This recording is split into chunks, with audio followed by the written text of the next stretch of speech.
So ನಾನು ಇವತ್ತು ಮದುವೆಗೆ ಹಾಕ್ಕೊಳ್ತಾ ಇರೋಂಥ ಸೀರೆ ಇದು. ಬ್ಲೌಸು ಅದರ ಕಾಂಟ್ರಾಸ್ಟ್ ಬರುತ್ತೆ, ಪಿಂಕ್ ಬ್ಲೌಸ್. ಸೊ ಇದಕ್ಕೆ ವಿಂಟೇಜ್ ಜ್ಯುವೆಲರೀಸ್ ಹಾಕ್ಕೊಂಡು ರೆಡಿ ಆಗೋಣ ಅಂತ ಅಂದ್ಕೊಂಡಿದ್ದೀನಿ. ಫೈನಲ್ ರೆಡಿ ಆಗಿಬಿಟ್ಟು ನಾನು ವೀಡಿಯೋ ಮಾಡ್ತೀನಿ. ಸೊ ವಿಂಟೇಜ್ ಜ್ಯುವೆಲರಿ ಅಂತ ಹೇಳಿದ್ನಲ್ಲ, ಇದು ಜುಮ್ಕಾ. ಸುಮ್ಮನೆ ಇಟ್ಕೊಂಡು ನೋಡಿದ್ರೇ ಒಂಥರ ನನ್ನ ಫೇಸೇ ಚೇಂಜ್ ಆಗೋಯಿತು.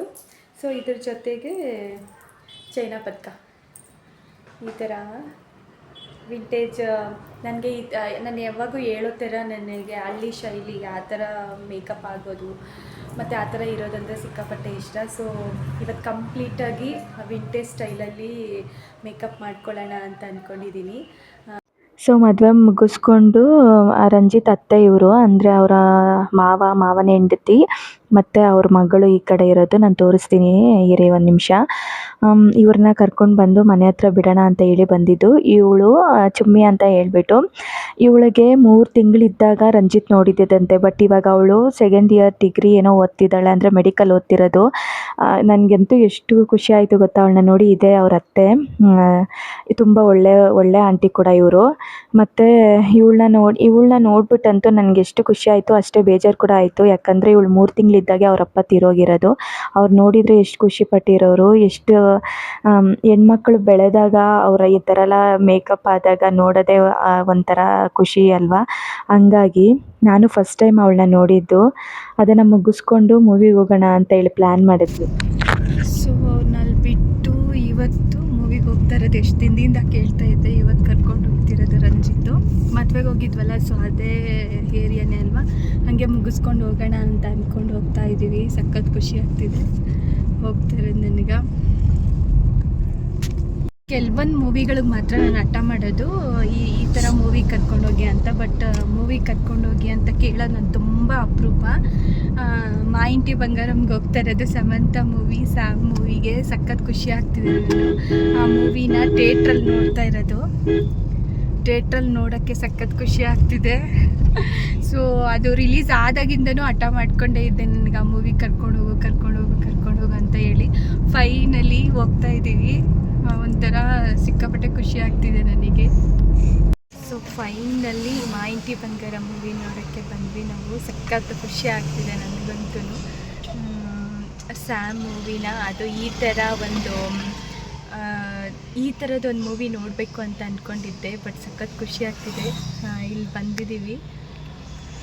ಸೊ ನಾವು ಯಾವಾಗೆ ಮೂವಿಗೆ ಬರಬೇಕಂತಂದ್ರೂ ಇಲ್ಲಿಗೆ ಬರೋದು. ಅಂದರೆ ಮೂವಿಗಳು ನೋಡೋದು ತುಂಬ ಅಪರೂಪ.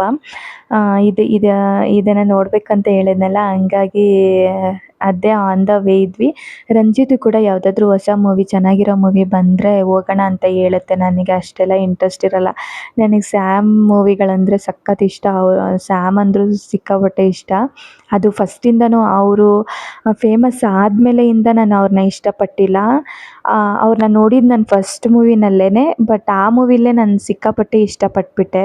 ಅವ್ರನ್ನ ನೋಡಿದ್ದು ನಾನು ಫಸ್ಟು ಬೃಂದಾವನ ಮೂವಿನಲ್ಲಿ. ಆ ಬೃಂದಾವನ ಮೂವಿನಲ್ಲಿ ಒಂಥರ ಇವ್ರನ್ನ ಸೆಕೆಂಡ್ ಹೀರೋಯಿನ್ ಆಗಿ ಮಾಡಿದ್ದೆ. ನನಗೆ ಎಷ್ಟು ಕೋಪ ಬಂತು ಗೊತ್ತಾ ನಿಜವಾಗ್ಲೂ. ಆವಾಗಿಂದನೂ ನನಗೆ ಅವ್ರಂದರೆ ಇಷ್ಟ. ಅವರು ಫೇಮಸ್ ಆದಮೇಲೆ ನಾನು ಅವ್ರನ್ನ ಇಷ್ಟಪಟ್ಟಿಲ್ಲ. ಇವಾಗ ತನಕನೂ ನಾನು ಅಷ್ಟೇ ಇಷ್ಟಪಟ್ಕೊ ಬರ್ತಾಯಿದ್ದೀನಿ.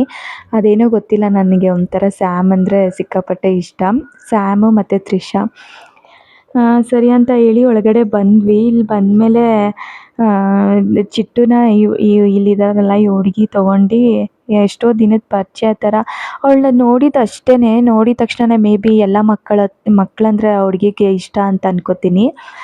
ಎಷ್ಟು ಚೆನ್ನಾಗಿ ಬಾಯಿಲಿ ಅಂತ ಕರೆದ್ಬಿಟ್ಟು ಎತ್ಕೊಂಡು ಅಲ್ಲಿ ಕರ್ಕೊಂಡು ಕೌಂಟರ್ ಹತ್ರ ಕರ್ಕೊಂಡೋಗಿ, ಅಲ್ಲಿ ಏನಾದರೂ ತಿಂಡಿ ಇರುತ್ತಲ್ವ ಅದನ್ನು ಕೊಡಿಸ್ಕೊಂಡು ಮಾತಾಡ್ಕೊಂಡು ಎಷ್ಟು ಚೆನ್ನಾಗಿದ್ರು ಗೊತ್ತಾ. ನನಗೆ ನಿಜ ಆಶ್ಚರ್ಯನೇ ಆಗೋಯಿತು. ಮೇ ಬಿ ಆ ಹುಡುಗಿಗೆ ಮಕ್ಕಳಂದರೆ ಸಿಕ್ಕಾಪಟ್ಟೆ ಇಷ್ಟ ಅಂತ ಅನ್ಕೋತೀನಿ. ಎಷ್ಟು ಚೆನ್ನಾಗಿ ಟೇಕ್ ಕೇರ್ ಮಾಡ್ತಿದ್ಲು ಅಂದರೆ, ಫಸ್ಟ್ ಟೈಮ್ ನೋಡಿರೋದು ಇದು ಫಸ್ಟ್ ಟೈಮ್ ಈ ಹುಡುಗಿನ ಮಾತಾಡಿಸಿರೋದು ಅನ್ನೋ ಥರ ಫೀಲೇ ಇರಲಿಲ್ಲ. ಅಷ್ಟು ಚೆನ್ನಾಗಿ, ಅಷ್ಟು ಸೋಷಿಯಲ್ ಆಗಿದ್ಲು ಆ ಹುಡುಗಿ. ಚಿಟ್ಟನ್ನು ಮಾತ್ರ ಬಿಟ್ಟೇ ಇರಲಿಲ್ಲ. ಶೋ ಸ್ಟಾರ್ಟ್ ಆಗೋ ತನಕ ನೀನು ನನ್ನ ಜೊತೆಲೇ ಇರೋ ಆಯಿತಾ, ನಾನು ನಿನಗೆ ತಿಂಡಿ ಕೊಡ್ತೀನಿ ಹಾಗೆ ಹೀಗೆ ಅಂತೆಲ್ಲ ಹೇಳ್ಕೊಂಡು ತಿನ್ನಿಸ್ಕೊಂಡು ಇದ್ದರು. ಅವಳು ಟಿಫನ್ ಬೇರೆ ಮಾಡಿರಲಿಲ್ಲ. ನಾನು ಹೊರ್ಗಡೆ ಮೂವಿಗಾಗಿರ್ಬೋದು ಇಲ್ಲ ಮದುವೆಗಳಿಗಾಗಿರ್ಬೋದು ನೈಟ್ ಡೇ ಎಲ್ಲೋದ್ರುನು ಅವಳಿಗೆ ನಾನು ತಿನ್ನಿಸ್ಕೊಂಡೇ ಕರ್ಕೊಂಡೋಗ್ಬಿಡ್ತೀನಿ. ಅಲ್ಲಿ ತಿನ್ಸೋಣ ಅಂತ ಆ ಥರ ನಾನು ಮಾಡೋದೇ ಇಲ್ಲ. ಮನೇಲಿ ಅವಳಿಗೆ ಅವಳು ಎಷ್ಟು ತಿಂತಾಳೋ ಅಷ್ಟು ತಿನ್ಸ್ಕೊಂಡು ಕರ್ಕೊಂಡೋಗೋದು. ಸೊ ಇದು ಏನಪ್ಪ ಅಂತಂದರೆ ನಾವು ಮದ್ವೆಗೆ ಹೋಗಿದ್ವಲ್ಲ ಅವ್ರನ್ನ ಮರುಳಿಗೆ ಕರೆದಿದ್ವಿ. ಅದೇ ವಿಡಿಯೋನ ಕಂಟಿನ್ಯೂ ಮಾಡ್ತಾ ಇದ್ದೀನಿ ಇಲ್ಲಿ. ಅವ್ರು ಬಂದಾಗ ಏನೇನು ಮಾಡಿದ್ವಿ, ಚಿಕನ್ ಬಿರಿಯಾನಿ ಮತ್ತು ಚಿಕನ್ ಸಾಂಬಾರು, ಇದು ಚಿಕನ್ ಸುಕ್ಕ, ಇದು ಚಿಕನ್ ಕಬಾಬಿಗೆ ರೆಡಿ ಮಾಡಿ ಮ್ಯಾರಿನೇಷನ್ ಮಾಡಿ ಇಟ್ಟಿದ್ದಿದ್ದು, ಮತ್ತು ಫಿಶ್ ಫ್ರೈ ತವಾ ಫ್ರೈ ಮಾಡೋಣ ಅಂತ ಹೇಳಿ ಮಾಡ್ತಾ ಇದ್ವಿ. ಅದಕ್ಕೆ ಒಂಚೂರು ಮುದ್ದೆ ಮತ್ತು ಚಿಕನ್ ಸಾಂಬಾರು ಮಾಡ್ಕೊಂಡಿದ್ವಿ. ಇದನ್ನೆಲ್ಲ ನನಗೆ ಈ ಥರ ಅಂದರೆ ನನಗೆ ರಂಜಿತ್ಗೆ ಇಬ್ಬರಿಗೇ ಮಾಡ್ಕೊಂಡು ಅಭ್ಯಾಸ ಆಗಿಬಿಟ್ಟು ಸಡನ್ನಾಗಿ ಒಂದು 4-5 ಜನಕ್ಕೆ ಮಾಡಬೇಕಂದ್ರೆ ಒಂಥರ ಏನು ಹೇಳ್ತಾರೆ, ನರ್ವಸ್ ಆಗಿಬಿಡ್ತೀನಿ. ಆದರೆ ರಂಜಿತ್ ತಂಗಿ ಬಂದಿದ್ಲು ನನಗೆ ಸಪೋರ್ಟಿಗೆ, ಅದೊಂದು ಸ್ವಲ್ಪ ನೆಮ್ಮದಿ ಆಯಿತು ನನಗೆ. ನಮ್ಮ ಆಂಟಿನೂ ಅಷ್ಟೇ ಮಾಡಿಕೊಡ್ತೀನಿ ಬರ್ತೀನಿ ಅಂತ ಹೇಳಿದ್ರು. ಬಟ್ ಹೆಂಗಾಗತ್ತೆ, ಮನೆಗೆ ಯಾವಾಗೋ ಒಂದು ಸಲ ಹೇಳಿದ್ನಲ್ಲ, ಅವ್ರು 20-25 ವರ್ಷಗಳಾದಮೇಲೆ ಒಂದು ನೈಟ್ ಅಂತ ಬಂದು ನಮ್ಮ ಮನೆಯಲ್ಲಿರೋದು. ಅವ್ರು ಬಂದಿದ್ದು ಸಖತ್ ಖುಷಿ ಆಯಿತು ನನಗೆ ನಿಜ. ರಂಜಿತ್ ರಿಲೇಷನ್ಸ್ ಯಾರೂ ಆ ಥರ ಬಂದು ಇರಲ್ಲ. ನಾನೆಲ್ಲ ನಮ್ಮಮ್ಮನ ರಿಲೇಷನ್ ಜೊತೆಲೇ ತುಂಬ ಮಿಂಗಲ್ ಆಗೋದು. ಹಂಗಾಗಿ ಈ ಆಂಟಿ ಬಂದಿದ್ದು ನನಗೆ ಸಖತ್ ಖುಷಿ ಆಯಿತು. ಅವ್ರ ಜೊತೆಲಿ ಹುಡುಗ ಹುಡುಗಿನೂ ಬಂದಿದ್ದರು. ಅವರು ಅಷ್ಟೇ ಎಷ್ಟು ಚೆನ್ನಾಗಿದ್ರು ಗೊತ್ತಾ. ಹೊಸ್ದಾಗಿ ನಾವು ಮಾತಾಡ್ತಿರೋದು, ಹೊಸ್ದಾಗಿ ನಾವು ಇರೋದು ಅನ್ನೋ ಥರನೇ ಇರಲಿಲ್ಲ.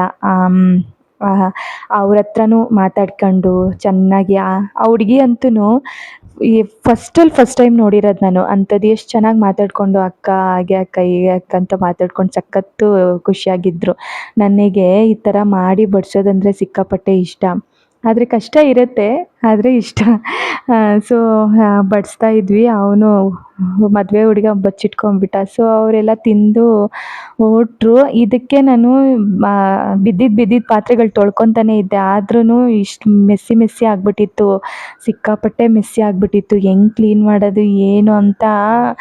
ಅದಾಗುತ್ತೆ ಈ ಥರ ಎಲ್ಲ ಅಡುಗೆಗಳು ಮಾಡಿದಾಗ. ನೀವು ಎಷ್ಟೇ ಕ್ಲೀನ್ ಮಾಡಿಕೊಂಡ್ರು ಅದು ಕ್ಲೀನಾಗಿ ಇರಬೇಕು ಅಂತಂದರೆ ಅದು ಇರೋದೇ ಇಲ್ಲ. ಕೊನೆಗೆ ಅದೆಲ್ಲ ಮುಗಿದು ಎಲ್ಲರೂ ಹುಷಾರಾಗಿ ಅವ್ರ ಮನೆಗಳಿಗೆ ಹೋದ್ಮೇಲೆ ಅದನ್ನೆಲ್ಲ ನಾನು ಕ್ಲೀನ್ ಮಾಡ್ಕೊಳಕ್ಕಾಗೋದು. ನಾನು ಇಲ್ಲಿಗೆ ಬರೋಷ್ಟೊತ್ತಿಗೆ 2 ಸಲ ಪಾತ್ರೆ ತೊಳೆದಿದ್ದೆ. ಆದರೂ ಅದು ಇಷ್ಟೊಂದು ಪಾತ್ರೆಗಳು ಇಷ್ಟೊಂದು ಮೆಸ್ಸಿ ಆಗಿಬಿಟ್ಟಿತ್ತು ಅಡುಗೆ ಮನೆ ಎಲ್ಲನೂ. ನನಗೆ ಹೆಂಗಾಗಿತ್ತು ಅಂತಂದರೆ ಇನ್ನೇನು ಮಾಡೋದು ಅಂತ ಹೇಳಿ ಇನ್ನು ಯಾರಿಗೆ ಹೇಳೋಕ್ಕಾಗತ್ತೆ ಇದನ್ನೆಲ್ಲ ಮಾಡಿಕೊಡಿ ಅಂತ ಹೇಳಿ. ನಮ್ಮ ಕೆಲಸ ನಾವೇ ತಾನೇ ಮಾಡ್ಕೋಬೇಕು. ಹಾಗಾಗಿ ಎಲ್ಲ ಕ್ಲೀನ್ ಮಾಡ್ಕೋತಾ ಇದ್ದೆ. ನನಗಂತೂ ನಿಜ ಎಷ್ಟು ಖುಷಿ ಆಯಿತು ಅಂದರೆ ಅವ್ರು ಬಂದಿದ್ದು. ಆ್ಯಕ್ಚುಲಿ ಚುಮ್ಮಿ ಅಂತ ಹೇಳಿದ್ನಲ್ಲ, ಅವಳು ಬರಬೇಕಿತ್ತು. ನೆಕ್ಸ್ಟ್ ಟೈಮ್ ಬರ್ತೀನಿ ಅಕ್ಕ ಅಂತ ಹೇಳಿದ್ಲು. ಸರಿ ಆಯಿತು ಬಾ ಅಂತ ಹೇಳಿದೆ ನಾನೂನು. ಸೊ ಫೈನಲಿ ಹಂಗಿದ್ದಿದ್ದು ಮೆಸ್ಸಿ ಕಿಚನ್ನ ನೀಟಾಗೆಲ್ಲ ತೆಗ್ದು ಈ ಥರ ಇಟ್ಕೊಂಡು ಅದು ಮಾಡ್ಕೊಳ್ಳೋಣ ಬಿಡು ಅಂತ ಇರೋಕ್ಕೂ ಆಗಲ್ಲ. ನೆಮ್ಮದಿಯಾಗಿ ಎಲ್ಲೂ ಕುತ್ಕೊಳ್ಳೋಕ್ಕಾಗಲ್ಲ, ನಿಂತ್ಕೊಳ್ಳೋಕ್ಕಾಗಲ್ಲ. ಇವೇ ಜ್ಞಾಪಕ ಇವೇ ಕಣ್ಮುಂದೆ ಬರ್ತಾ ಇರುತ್ತೆ. ಹಂಗಾಗಿ ಇರೋಕ್ಕಾಗಲ್ಲ. ಸೊ ಇದು ನನ್ನ ಇವತ್ತಿನ ವಿಡಿಯೋ ಆಗಿತ್ತು. ಎಲ್ಲರಿಗೂ ಇಷ್ಟ ಆಗಿದೆ ಅಂತ ಅನ್ಕೋತೀನಿ. ಸಿಗ್ತೀನಿ ನೆಕ್ಸ್ಟ್ ವಿಡಿಯೋನಲ್ಲಿ.